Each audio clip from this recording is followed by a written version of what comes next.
सात जन्मों साथे રહેવાની સોગંદો ખાનારા પતિ પત્ની ક્યારે એકબીજાના જીવના દુશ્મન બની જાય તે કોઈ નથી જાણતું, પરંતુ વર્તમાન એક સાથે રહી જીવન નિર્વાહ કરવાના વચનો જરૂર એકબીજાને આપી ચૂક્યા હતા. પણ અચાનક એક દિવસ બેમાંથી એકના મનમાં ઊભી થઈ શંકા, અને પછી જે થયું તેણે કોહરામ મચાવી દીધો.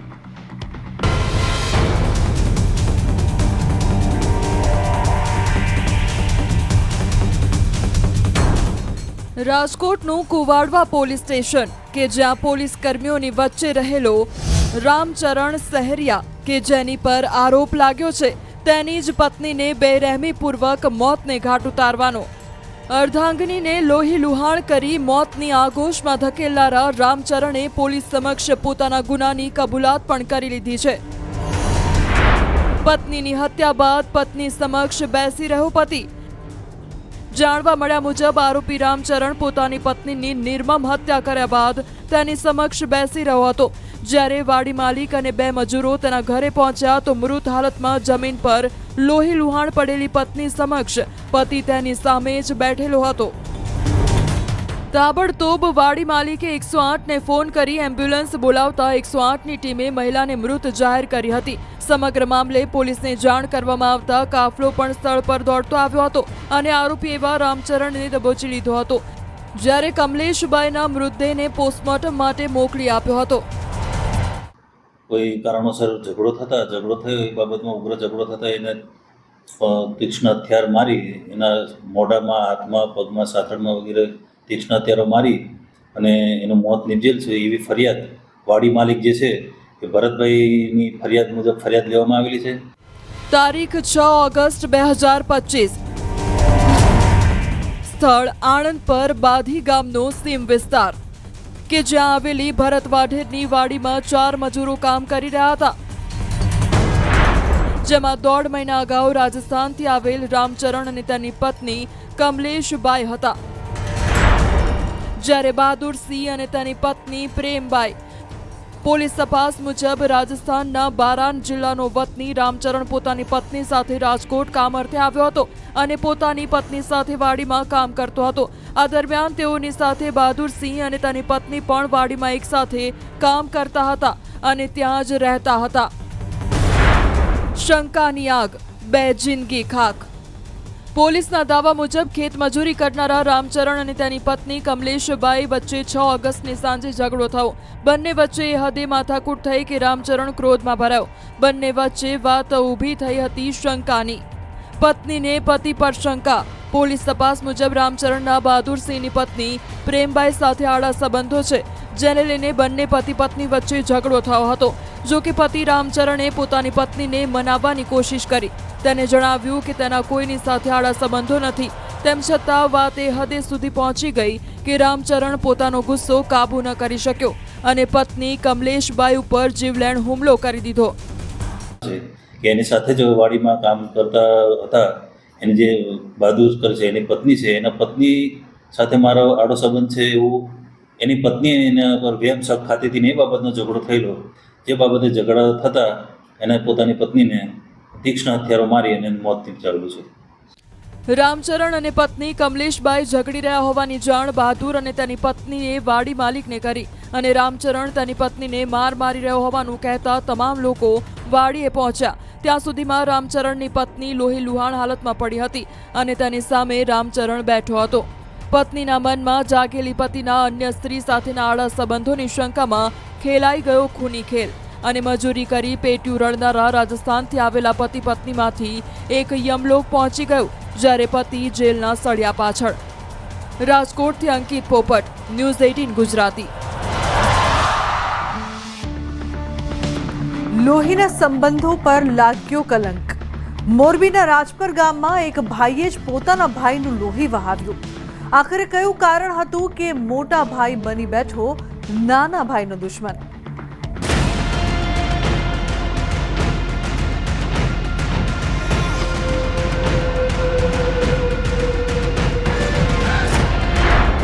ઘરનો બેડરૂમ થયો લોહી લુહાણ. એક ઝઘડો અને અંત હત્યાથી. મોરબીનું રાજપર ગામ કે જ્યાં આવેલા એક ઘરમાં મોડી સાંજે એવો કોહરામ મચી ગયો કે જેણે આખા ગામમાં ઉહાપો મચાવી દીધો, કારણ કે લોહી વહાવનારો અન્ય કોઈ નહીં પરંતુ પોતાનો જ હતો. મહેશ મોહનભાઈ અઘારા એ વ્યક્તિ કે જે પોલીસ ગિરફ્તમાં ખૂબ જ સરળતાથી આવી ગયો. ના તેને પકડવા માટે ટેકનિકલ સર્વેલન્સ હાથ ધરાયું કે હ્યુમન સોર્સ દોડતું કરાયું કે ના વિવિધ ટીમોનું ગઠન કરી આરોપીને પકડવા માટે તજવીજ હાથ ધરાઈ. ઘરમાં રહેલા મહેશ અઘારાની ફક્ત એક પૂછપરછ અને ખુલતા ગયા એક રાઝ. મોટા ભાઈ પર નાના ભાઈની હત્યાનો આરોપ. આ છે પ્રવીણ મોહનભાઈ અઘારા કે જે હવે આ દુનિયામાં હયાત નથી. એ ભાઈ જે સંબંધમાં મોહનનો નાનો ભાઈ થતો હતો, પરંતુ હવે તે હયાત નથી, કારણ કે ખૂનથી લથપથ તે ઘરના બેડરૂમમાં જ પડ્યો હતો અને તેની હત્યાનો આરોપ ખુદ તેના સગા ભાઈ મોહન અઘારા પર લાગ્યો છે. જો કે આ વાતની કબૂલાત ખુદ મોહન અઘારાએ પોલીસ પૂછપરછ દરમિયાન કરી. તેમણે લાકડાના ધોકા અને છરી વડે નાના ભાઈ અને મરણ જનાર પ્રવીણભાઈ મોહનભાઈ ઉપર હુમલો કરી તેમને છાતી, ડોકના ભાગે તથા પીઠના ભાગે, માથાના ભાગે મરણતુલ ઈજા પહોંચાડી મરણ નિપજાવ્યો હતો. સગા ભાઈઓ વચ્ચે પડી તિરાડ. એક ભાઈ મહેનત મજૂરી કરતો જ્યારે બીજો ભાઈ જલસા કરતો. જાણવા મળ્યા મુજબ 4 ઓગસ્ટના રોજ રાત્રે પ્રવીણ અને મહેશ વચ્ચે માથાકૂટ થઈ. નાનો ભાઈ કામ ધંધો નહોતો કરતો. એટલું જ નહીં, પ્રવીણ ગામમાંથી ઉછીના રૂપિયા લઈ જલસા કરતો હતો અને પ્રવીણનું દેવું પિતા ચૂકવતા હતા. તદુપરાંત 10 વીઘા જમીન પ્રવીણના કારણે વેચવી પડી હોવાનું કહી મહેશ સાથે પ્રવીણને ઝઘડો થયો કે આ દરમિયાન મહેશ પોતાના ભાઈ પ્રવીણ પર છરી અને ધોકા વડે હુમલો કર્યો, જેમાં પ્રવીણને ગંભીર ઈજાઓ પહોંચતા તે ઘરના બેડરૂમમાં જમીન પર ઢળી પડ્યો. મોટા ભાઈએ જ નાના ભાઈનું ખૂન વહાવતા મોટો ભાઈ નિર્દય બની બેઠો અને નાના ભાઈ પ્રવીણને તરફડતો જોતો રહ્યો. વધુ લોહી વહી જવાથી પ્રવીણનું ઘટના સ્થળે જ મોત નીપજ્યું હતું અને આખી રાત બેડરૂમમાં મૃત પડી રહ્યો પ્રવીણ. અવારનવાર નાના મોટા ઘરમાં ગજ્જુ કંકાસ થતા હતા અને જે આ કામના ફરિયાદી છે એમના પિતાશ્રીની 10 વીઘા જમીન હતી, એ પણ આ જે છોકરાની ખરાબ આદતોના કારણે વેચાઈ ગયેલ હોય, તેના કારણે અવારનવાર ઘરમાં ગજ્જુ કંકાસ થતો હોય. જે સંદર્ભે બનાવના દિવસે આગલી રાત્રે ઘરમાં ઝઘડો બોલાચાલી થયેલ હતા અને જે ઝઘડા બોલાચાલીએ પાછળથી મોટું સ્વરૂપ ધારણ કરેલું.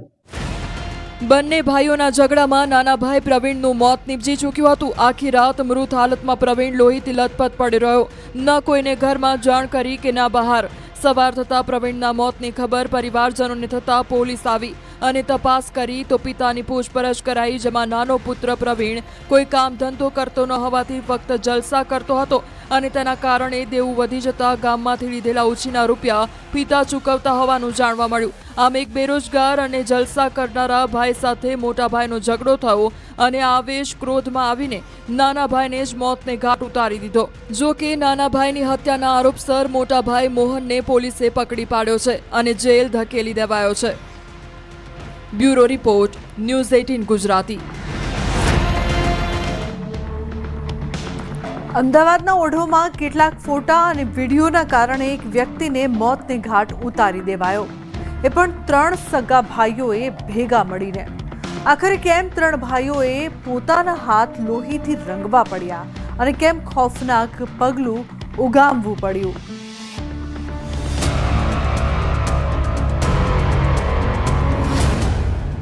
રામનગર, ઓઢવ, અમદાવાદ કે જ્યાં એક ઘરની બહાર પડેલો અસ્તવ્યસ્ત સામાન, ખાટલો ઊંધો પડેલો તો ઘરના દરવાજા બંધ અને આસપાસ પણ કોઈ નજરે ન પડે, કારણ કે આ જ જગ્યાએ ખેલાઈ ગયો એવો લોહિયાળ ખેલ કે જેણે એક યુવકને મોતના મુખમાં ધકેલી દીધો, જ્યારે બીજા યુવકને હોસ્પિટલના બેછાને.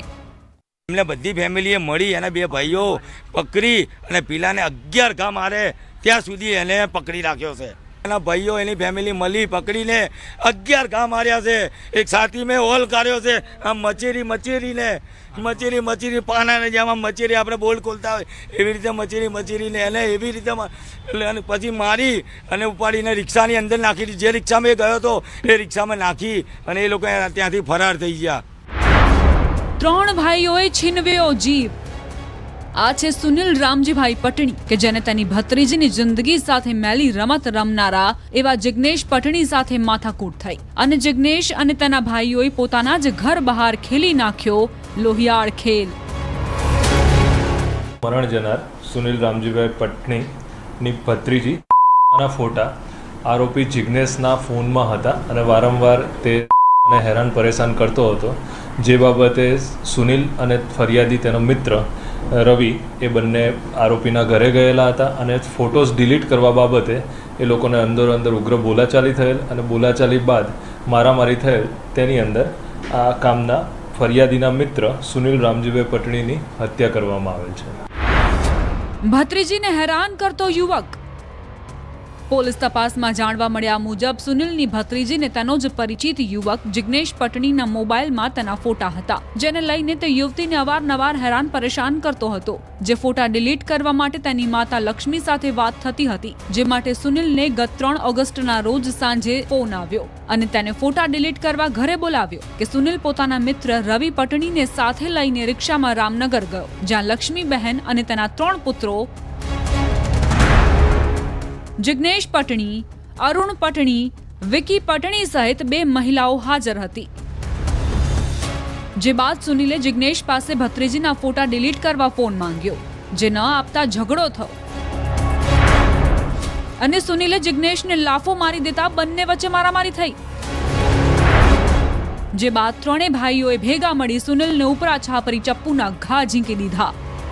તો એને મોબાઈલ માગ્યો, તો મોબાઈલ મેં બધું જોતો તો રેકોર્ડિંગ સાંભળ્યું, પછી વિડીયો દેખ્યા, ફોટા દેખ્યા, બધી રીતનું દેખ્યું. તો એને ડિલીટ કરવાનું કીધું. તો જે જિગ્નેશ નામનો છોકરો હતો ને એને એના હાથમાંથી મોબાઈલ પડાવી લીધો. જે મેન મુદ્દા માણસ છે એને હાથમાંથી મોબાઈલ પડાવી લીધો. તારી તાકાત કેટલી કે મારો મોબાઈલ તારે જોવાની, મારે નથી ડિલીટ કરવાના, મારે કશું કરવાનું, જે તારે જ્યારેથી જે થાય એ કરી લેજે.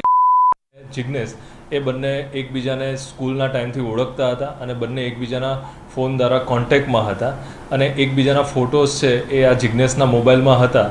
જે એની સગાઈ બીજે થઈ ગયેલ હોય, જેથી વધારે બદનામી ન થાય તે બાબતે આ લોકો ફોટોઝ ડિલીટ કરાવવા માટે આરોપીના ઘરે ગયેલ હતા અને ત્યાં મારામારી થતાં મરણ જનાર સુનિલભાઈની હત્યા થયેલ હતી. મૃતકના સંબંધીના કહેવા મુજબ યુવતીને સ્કૂલના સમયથી જિગ્નેશ હેરાન પરેશાન કરતો હતો. યુવતીની અન્યત્ર સગાઈ નક્કી થતા તેના મોબાઈલમાં જે હતું તે ડિલીટ કરવા કહ્યું હતું, જેથી યુવતીની સગાઈ બચી જાય. પરંતુ જિગ્નેશને કંઈક ઓર જ મંજૂર હતું. કાકા સુનિલ અને રવિ હિંમત ભેગી કરી જિગ્નેશના ઘરે ગયા અને ત્યાં તેના મોબાઈલમાંથી ફોટા અને વિડીયો ડિલીટ કરવાનું કહેતા શરૂ થયેલી માથાકૂટ એ હદે ઉગ્ર થઈ ગઈ કે 3 ભાઈઓ ભેગા થઈને સુનિલ પર તૂટી પડ્યા. તો સુનિલને બચાવવા વચ્ચે પડેલા રવિ ઉપર પણ ઘાતકી હુમલો કર્યો હતો. સુનિલ અને રવિને હોસ્પિટલ દાખલ કરાતા સુનિલનું મોત નીપજ્યું, જ્યારે હાલ રવિ ગંભીર હાલતમાં સારવાર હેઠળ છે. ત્યારે હત્યાના આરોપસર પોલીસે 3 આરોપીઓને દબોચી લીધા છે, પરંતુ આરોપીઓને કડકમાં કડક સજા થાય તેવી માંગ મૃતકના પરિજનો કરતા જોવા મળ્યા. સાહેબ બીજું કાંઈ નહીં જોતું, મારે ન્યાય જોઈએ અને ત્રણે આરોપી અને એની સાથે જે બી જોડાયેલા હોય તમામને ફેમિલી હંગાત સજા જોઈએ. મારે બીજું કાંઈ નહીં જોતું. અમદાવાદથી નવીન ઝા, ન્યૂઝ 18 ગુજરાતી. એક શિક્ષક કે જે માર્ગદર્શક હતો, વિદ્યાર્થીઓના જીવનના ઘડતરની ચાવી તેના હાથમાં હતી, પરંતુ એક ઘટના બાદ તે એવા રસ્તે ચડી ગયો કે તે શિક્ષક મટી કંઈક ઓર જ રૂપ ધારણ કરી બેઠો હતો. તો જોઈએ એક શિક્ષક કઈ હદ સુધી જઈ શકે છે.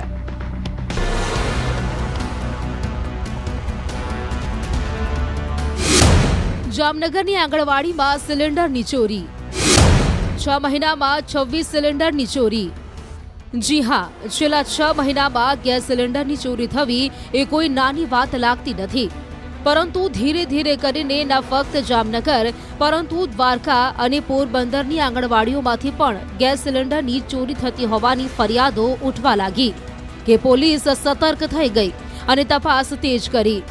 તો આ તરફ એલસીબીની ટીમને એક માહિતી મળી અને દરેડ નજીકથી ખંભાળિયાના ગાયત્રીનગરમાં રહેતા કાંતિલાલ ડાયાભાઈ નકુમ નામના વ્યક્તિને દબોચી લેવાયો, જેની સઘન પૂછપરછ કરાઈ તો એક પછી એક ખુલતા ગયા સિલિન્ડર ચોરીના રાઝ.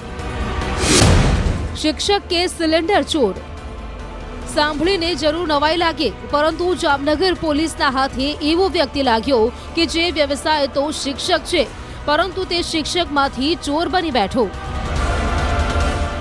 इसमें टोटल इसने 26 सिलेंडर चोरी किए थे, 18 हमें रिकवर हुए हैं। बाकी इसने जो द्वारका और उधर उन पोरबंदर जिलों में अपने जान पहचान में होटल वालों को दे दिए। પોલીસે જ્યારે આરોપીની પૂછપરછ કરી તો તેની એક એવી જગ્યાની માલુમ પડી જ્યાં તે ચોરેલા ગેસ સિલિન્ડર રાખતો હતો। એક અવાવરૂ જગ્યા અને ત્યાં આવેલી એક ઓરડીમાં તમામ ચોરીના ગેસ સિલિન્ડર મૂકેલા હોવાનું જાણવા મળ્યું।